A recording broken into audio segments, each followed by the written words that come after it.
Hey guys, this is just a quick video showing you how to create exit tickets or quizzes or other assessments on Google Classroom through Google Forms. So you can create these in your Drive and then upload the link to Classroom for students to complete. So first thing, you're going to want to add a title. You can put it up here. That's what it's named in your Drive. And then here is the title that students will see. You can add a description here as well.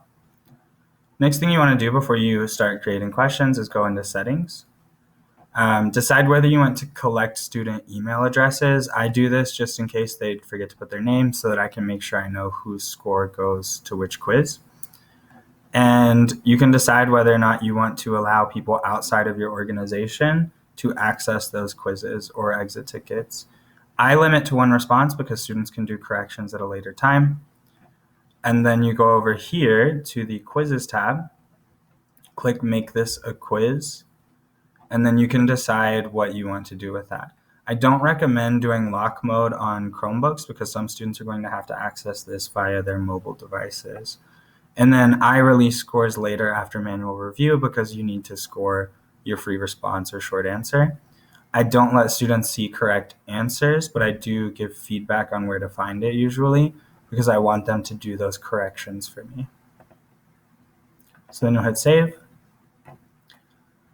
I strongly recommend creating a question that just asks them their first and last name because you can directly export these to a Google Sheet, and then it makes it much easier for you to grade. So make sure you ask them for their first and last name because then you can sort the sheet by the student's name. Then you want to ask whatever questions you need to. So to add a question, you hit this plus right here. I'm just going to add one under this first question so you can see what that looks like. You'll type in your question, and then you can put in your answer options if it's multiple choice. If it's not multiple choice, go over here to the right, decide which option you want. If you need the student to draw something or sketch something, just change it to file upload, which is a pretty neat function. Just hit continue. And then once that's loaded, you can decide what types of files you want them to upload, and you can decide how many files they're allowed to upload and the size of it. So in the question, you could say, please upload an image of the mRNA you transcribed. Students can take a photo on their Chromebooks or their phones and then upload that file through this function. So let's go back to a multiple choice question. You'll add in whatever options you want.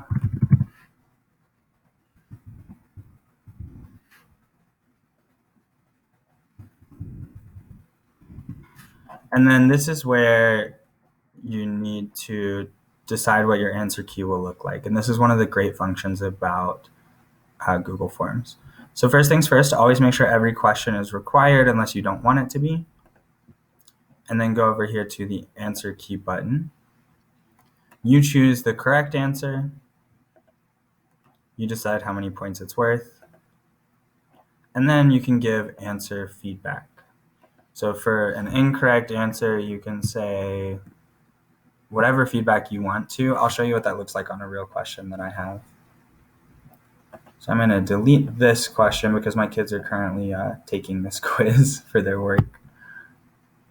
So if we scroll down here, what is the name of the process of making mRNA from DNA? This one is a short answer, but you can add in whatever correct answer options you want.